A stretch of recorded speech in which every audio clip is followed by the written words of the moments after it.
Hi friends, ఈ రోజుల్లో సంపన్నులు అవ్వడం అనేది ప్రతి ఒక్కరి కల. అయితే సంపన్నుడు అని మాట్లాడుకునే ప్రతిసారి ఒక వ్యక్తి గురించి మాట్లాడకపోతే ఆ పదానికి అర్థమే ఉండదు. అతనే సంపన్నుడైన ముఖేష్ ధీరుభాయ్ అంబానీ. గుజరాత్కి చెందిన ఈ సంపన్నుడు భారతదేశంలో గడిచిన 10 సంవత్సరాల నుంచి సంపన్నుల్లో మొదటి స్థానాన్ని సంపాదించుకుంటూనే ఉన్నాడు. అంతేకాదు, తన పేరుని తానే మార్చుకుని ఆసియాలోనే అతి సంపన్నమైన వ్యక్తిగా మారాడు. అలీబాబా సంస్థ యొక్క వ్యవస్థాపకుడు జాక్ మాని కూడా వెనక్కి నెట్టేశాడు. ఒక సాధారణ వ్యక్తిత్వం గల ముఖేష్ అంబానీ తన రిలయన్స్ సంస్థలతో ప్రతిసారి తన సంపదను పెంచుకోవడమే కాదు, వ్యవస్థను కూడా అంతే ముందుకు తీసుకువెళ్తున్నారు. ముఖేష్ అంబానీకి మాత్రమే ఇది ఎలా సాధ్యమైంది? అతను తన సంపదను ఎలా పెంచుకుంటున్నాడు? ఈ రోజు వీడియోలో ఈ విషయాల గురించి మాట్లాడుకుందాం. వీడియోని చివరి వరకు స్కిప్ చేయకుండా చూడండి. ముఖేష్ అంబానీ తండ్రి ధీరుభాయ్ అంబానీ ఒకప్పుడు భారతదేశంలో పెట్రోల్ బంక్లో పెట్రోల్ నింపే పనిచేసేవారు. 1950లో 18 సంవత్సరాల వయసులోనే ధీరుభాయ్ అంబానీ భారతదేశం నుంచి యెమెన్కి వెళ్లారు. అక్కడ ఒక చిన్న కంపెనీలో క్లర్క్గా ఉద్యోగం చేశారు. అక్కడ మన రూపాయిలాగా రియాన్ నాణెం ఉంటుంది. అప్పట్లో ధీరుభాయ్ అంబానీ ఈ రియాన్లు పూర్తి వెండితో తయారు చేసిందిగా గమనించారు. అంతేకాదు, వాటి విలువ మన రూపాయి కన్నా ఎక్కువ ఉందని తెలుసుకున్నారు. వాటిని ఎక్కువ మోతాదులో కొనుక్కుని దాచుకోవడం మొదలుపెట్టారు. కాలక్రమేణా రియా నాణెం అంతరించిపోయింది. అప్పుడు ధీరుభాయ్ అంబానీ వాటిలోని వెండిని కరిగించి అమ్మి సొమ్ము చేసుకున్నారు. అక్కడే యెమెన్లోనే 1957లో ముఖేష్ అంబానీ జన్మించారు. అప్పట్లో వారి కుటుంబం సంపన్న కుటుంబం కాదు, కేవలం 2 గదుల ఇంట్లో నివసించేది. ధీరుభాయ్ అంబానీ తండ్రి వ్యాపార నిమిత్తం 1958లో ధీరుభాయ్ని భారత్కి రప్పించారు. భారతదేశం వచ్చాక ధీరుభాయ్ అంబానీ మసాలాలు, వస్త్ర వ్యాపారంలో అడుగుపెట్టారు. వస్త్ర ఉత్పత్తిని ప్రారంభ దశలో కొనసాగించిన ధీరుభాయ్ అంబానీ దారాలను తయారు చేసి వాటిని అమ్మే వ్యాపారం చేశారు. వస్త్ర పరిశ్రమలో ఎక్కడైనా దారంతోనే పని. అందుకే వాటిని ముందుగా ఉత్పత్తి చేసి కావాల్సిన కంపెనీలకు అందించేవాళ్ళు. ఆ తర్వాత కొన్ని రోజులు ధీరుభాయ్ అంబానీ స్వయంగా తానే వస్త్ర తయారీ వ్యాపారాన్ని మొదలుపెట్టారు. 1966లో తన మొదటి ఫ్యాక్టరీని స్థాపించారు. ఆ కంపెనీ పేరు విమల్. అప్పట్లో విమల్ వస్త్రాలు తెలియని వారు లేరంటే అతిశయోక్తి కాదు. అలా ఆ కంపెనీ మంచి స్థానాన్ని సంపాదించుకుంది. దాంతోపాటే ధీరుభాయ్ అంబానీ వ్యాపారం కూడా లాభాల్లో కొనసాగింది. ముఖేష్ అంబానీ స్కూల్ జీవితం మధ్యతరగతి వాళ్ళలాగానే ఉండేది. తన తండ్రి వ్యాపారం బాగానే ఉండేది, కానీ అప్పటికి సంపన్న వ్యక్తిగా ఇంకా మారలేదు. ముఖేష్ అంబానీ తన సోదరుడైన అనిల్ అంబానీ, స్నేహితుడు ఆనంద్ జైన్తో కలిసి ముంబైలోని పెద్ద రోడ్లో ఉన్న హిల్గ్రన్ స్కూల్లో చదువుకున్నారు. అక్కడ అతనికి చాలామంది స్నేహితులయ్యారు. స్కూల్ తర్వాత ఎస్టీ స్కేవియర్ కాలేజీలో చదువు కొనసాగించారు. ఆ తర్వాత కెమికల్ టెక్నాలజీలో BE పట్టా పొందారు. పై చదువుల కోసం అమెరికాలోని స్టాన్ఫర్డ్ యూనివర్సిటీలో ప్రవేశం పొందారు. కానీ తన చదువుని మధ్యలోనే వదిలేసి తండ్రి కోరిక మీద వ్యాపారాన్ని చూసుకోవడానికి భారతదేశం తిరిగొచ్చారు ముఖేష్ అంబానీ.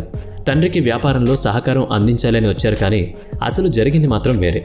అప్పటికి ముఖేష్ అంబానీ అమెరికా వెళ్లిన తర్వాత ధీరుభాయ్ అంబానీకి భారత ప్రభుత్వం పాలిస్టర్ ఫిలమెంట్ దారాలు తయారు చేయడానికి లైసెన్స్ ఇచ్చింది. ఆ దారాలను తయారు చేయడానికి రాయగడ, మహారాష్ట్రలోని పాతాళగంజ్లో ఒక మ్యానుఫ్యాక్చరింగ్ ప్లాంట్ను స్థాపించారు. దాన్ని చూసుకోవడం కోసం ముఖేష్ అంబానీని అమెరికా నుంచి భారతదేశానికి రప్పించారు. ముఖేష్ అంబానీ అమెరికాలో తను చదువుతున్న MBAని మధ్యలోనే వదిలేసి మహారాష్ట్రకు చేరుకున్నారు.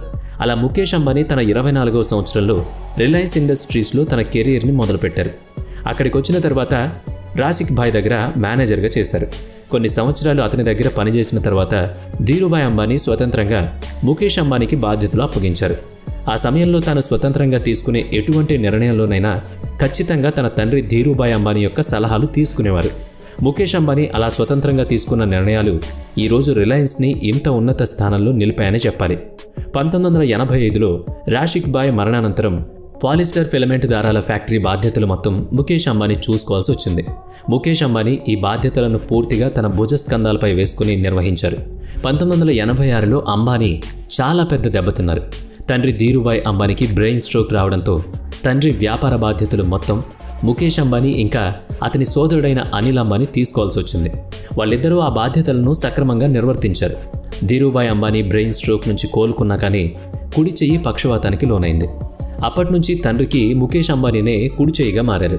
తండ్రి వ్యాపార బాధ్యతలను తాను తీసుకోవడమే కాకుండా రిలయన్స్ కంపెనీని సైతం తన కొత్త ఆలోచనలతో ముందుకు తీసుకువెళ్లారు. తర్వాత రిలయన్స్ ఇండస్ట్రీస్ వ్యాపారాలు దినదినాభివృద్ధి చెందాయి, లాభాలను ఆర్జించాయి. 1991లో ముఖేష్ అంబానీ పెట్రోకెమికల్ ప్లాంట్ని కూడా స్థాపించారు. 1995లో రిలయన్స్ టెలికాం రంగంలో అడుగుపెట్టింది. 1998లో ప్రజల అవసరాలను గమనించి ముఖేష్ అంబానీ LPG వైపు మొగ్గు చూపారు. రిలయన్స్ గ్యాస్ పేరుతో ప్రజలకు గ్యాస్ సిలిండర్లు పంపిణీ చేసే ప్లాంట్ని కూడా స్థాపించారు. అలా ప్రతి సంవత్సరం రిలయన్స్ తీసుకొచ్చే కొత్త పథకాలతో కొత్త వ్యాపారాలతో లాభాలు పెరిగాయి. 2002 తండ్రి ధీరుభాయ్ అంబానీ బ్రెయిన్ స్ట్రోక్ కారణంగా గతించారు. ఆ తర్వాత ఇద్దరు సోదరుల మధ్య ఆస్తి వివాదాలు తలెత్తాయి. ఈ వివాదాల మధ్య రిలయన్స్ కంపెనీ నష్టాలను చవిచూడాల్సి వచ్చింది. వీటి నుంచి బయటపడడానికి వారి తల్లి రిలయన్స్ ఇండస్ట్రీస్ని 2 భాగాలుగా విభజించి ముఖేష్ అంబానీకి రిలయన్స్ ఇండస్ట్రీస్ని, రిలయన్స్ పెట్రోకెమికల్స్ని భాగంగా ఇచ్చింది. ఆస్తి పంపకం జరిగిన తర్వాత ముఖేష్ అంబానీ తనకు వచ్చిన భాగాన్ని రిలయన్స్ ఇండస్ట్రీస్ని మరింత వేగంగా ముందుకు తీసుకువెళ్లారు. జామ్నగర్ పెట్రోలియం రిఫైనరీ అతని సంపాదనకి మూల కేంద్రమైంది. 2006లో ప్రజల అభిరుచులకు తగ్గట్టుగా రిలయన్స్ రీటైల్ మార్కెట్లోకి కూడా అడుగుపెట్టారు. దేశం మొత్తం రిలయన్స్ సూపర్ మార్కెట్లు వెలిశాయి. వీటికి ప్రధాన వనరు Reliance Fresh, Reliance Trends, Reliance Digital, Reliance footprints. 2010లో రిలయన్స్ ఇన్ఫోకామ్ బ్రాడ్బ్యాండ్ కంపెనీ మొదలుపెట్టింది. అయితే దాని అసలు స్వరూపం 2016లో తెలిసింది. ఎందుకంటే అదే సంవత్సరం రిలయన్స్ టెలికాం సెక్టర్ని మరింత ప్రభావితం చేసింది. 2016లోనే రిలయన్స్ తన టెలికాం సెక్టర్లోనే రిలయన్స్ జియోని తీసుకొచ్చింది. ఇన్ఫోకామ్ బ్రాడ్బ్యాండ్లో ఇది ప్రధాన రూపం. రిలయన్స్ జియో భారతదేశాన్ని ఒక ఊపు ఊపిందని చెప్పాలి. అదే సంవత్సరం రిలయన్స్ LYF పేరుతో ఒక 4G స్మార్ట్ ఫోన్ని కూడా లాంచ్ చేసింది. వినియోగదారులందరూ జియోకి మారడానికి మక్కువ చూపించేలా గొప్ప ఆలోచనలు చేసింది. రిలయన్స్ జియో స్థాపించిన కేవలం 3 సంవత్సరాల్లోనే టెలికాం సెక్టర్లో మొదటి స్థానాన్ని సంపాదించుకుంది. 35 కోట్లకు పైగా వినియోగదారులను తన సొంతం చేసుకుంది. 2019 నాటికి 11,679 కోట్ల ఆదాయం కూడా కంపెనీ సొంతమైంది. ఆ తర్వాత 2020లో రిలయన్స్ జియో మార్ట్ను 200కు పైగా నగరాల్లో విస్తరించింది. నెట్వర్క్ 18 ఛానల్ కూడా తన సొంతమైంది. వీటన్నిటి వెనుక ఒక్కరే ఉన్నారు. ఖచ్చితంగా అతను ముఖేష్ అంబానీ. అతని ఆలోచన మాత్రమే కనిపిస్తుంది. ఆ ఆలోచనే ఇంత సంపదకి కారణం. ఈ వీడియో మీకు నచ్చితే లైక్ చేయండి, షేర్ చేయండి. ఇప్పటి వరకు మన ఛానల్ని సబ్స్క్రైబ్ చేసుకున్నట్లయితే ఇప్పుడే సబ్స్క్రైబ్ చేసుకుని పక్కనే ఉన్న బెల్ ఐకాన్పై క్లిక్ చేయండి. నెక్స్ట్ వీడియోలో మళ్ళీ కలుద్దాం. Thanks for watching.